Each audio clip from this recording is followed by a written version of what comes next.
Hey DP Crafters, it's Michelle coming to you from Creative Mayhem.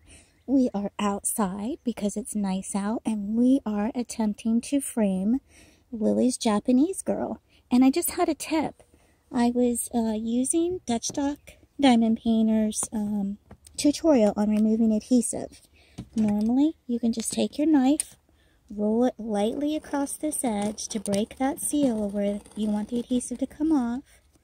And then normally you can just take your finger, roll on back and keep rolling and that adhesive will come off. Well, some adhesive is, depends on the length of time it was on there. It depends on heat conditions, humidity, and so forth.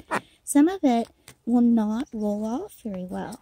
And so if you've got some residue, you can just kind of take your fingernail and keep scraping it on back. And it should roll up in a ball like this, okay? And you just keep going. Keep scraping and they'll continue to roll up. Now, to get this residue off, what I discovered was I could just take Scotch tape.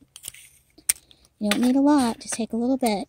Put your thumb on the end, and if you put it on where that adhesive is, it'll take the rest of that residue off.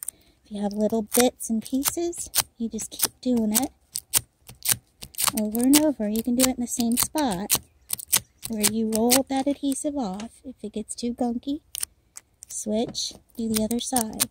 And that will take the rest of the residue off. So let's get in a little bit closer.